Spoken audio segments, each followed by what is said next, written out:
आदाब दोस्तों, मैं अल्ताफ़ खान। आज के इस वीडियो सेशन में आपका स्वागत है। आज 22 रजब है, तो आज मशहूर दार्शनिक, लेखक, चिंतक, वैज्ञानिक और इमाम हज़रत जाफ़र सादिक का आज जिक्र करना बहुत ज़रूरी है। आज के दिन को बहुत सारे लोग इमाम जाफ़र की याद में 22 रजब की नज़र करेंगे और बहुत से लोग इसकी मुखालफत भी करेंगे। यह उनके आपसी मसल की झगड़े हैं।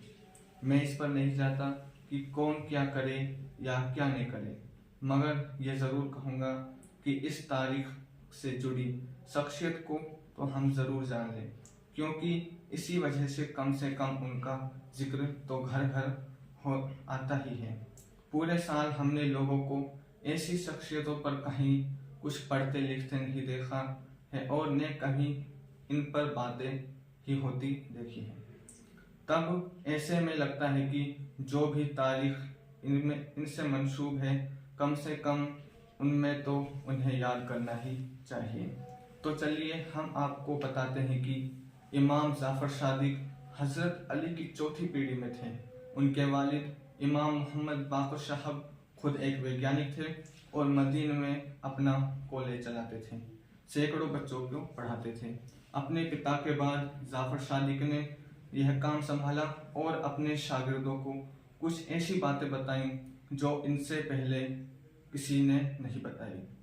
उन्होंने अरस्तु की 4 तत्वों की थ्योरी को से इनकार किया और कहा कि मुझे हैरत है कि अरस्तु ने कहा कि दुनिया में केवल 4 तत्व हैं, मिट्टी, पानी, आग और हवा। उन्होंने कहा कि मिट्टी खुद तत्व नहीं है, बल्कि इसमें बहुत सारे तत्व मौजूद हैं। इसी तरह जाफ़र सादिक ने पानी, आग और हवा को भी तत्व नहीं माना, हवा को भी तत्वों का मिश्रण माना है और बताया कि इनमें से हर तत्व सांस के लिए जरूरी है। मेडिकल साइंस में इमाम सादिक ने बताया कि मिट्टी में पाए जाने वाले सभी तत्व मानव शरीर में भी होते हैं। इनमें 4 तत्व अधिक मात्रा में, 8 कम मात्रा में और 8 अन्य सूक्ष्म मात्रा में होते हैं।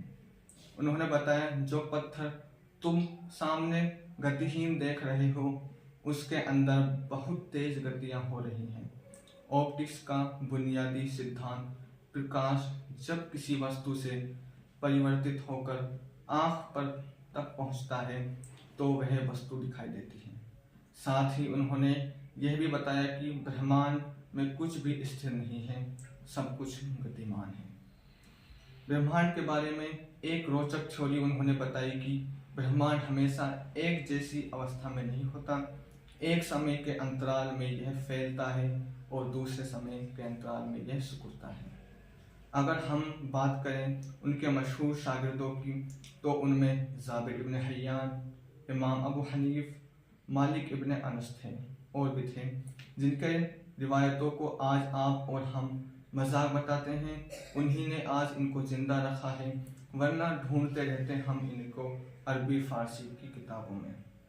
कई बार रिवायतें इसलिए डाली जाती हैं कि शख्सियत और इनके काम पीढ़ी दर पीढ़ी हम तक पहुंच जाएं। यह तरीके वो नहीं समझेंगे जो एक झटके में सब खत्म कर देना चाहते हैं। हम सभी धर्म के लोगों से कहते हैं कि आप अपने बीच में अच्छे लोगों के किस्से आम करो, वो ही समाज की मसाल है। इस बारे में हमें भी इमाम जाफ़र के रास्ता बताएंगे। आज 22 रजब की नज़र भले मत कीजिए, उनका भले मजाक ही उड़ाइए, मगर उनकी शख्सियत को आज याद तो कर ही लें। हमें पता है यह हलवा पूरी आपके और हमारे पेट का ही नहीं, बल्कि जहन के हाजमे पर भी असर करता है। हम रिवायतों को मजाक उड़ाते हैं, रत्ती भर कुछ भी जाने बिना। हम यह माना हुआ सच है, गिज़ा के साथ गुथी फिलॉसफी सबसे मारक और असरदार होती है।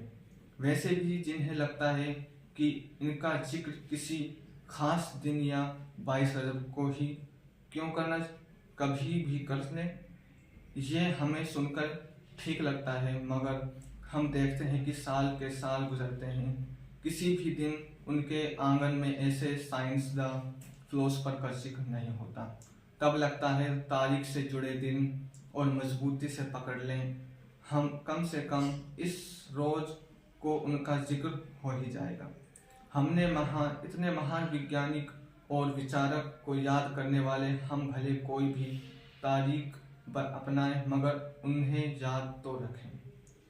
आज ये सुनकर और पढ़कर औरों को सुनाइए, ताकि लोग जान पाएं कि हमारे बीच कौन कौन से सूरज हैं जिनके आगे दुनिया झुक जाया करती थी। ये आखिरी नहीं है, हमें मिलकर इन रास्तों को दूर तक ले जाना है। जब दुनिया परेशान हो तो हमें परेशान नहीं होना, बल्कि परेशानी का हल ढूंढना है, उनका इलाज बनाना है। विज्ञान पढ़ो या कुछ और सब्जेक्ट समझो और दर्द खोजने का मरहम खोजो, जैसे हमारे पुरखे खोजते थे। इमाम जाफर सादिक को मानते हो तो इंसान की जिंदगी आसान करने में लगो। शुक्रिया।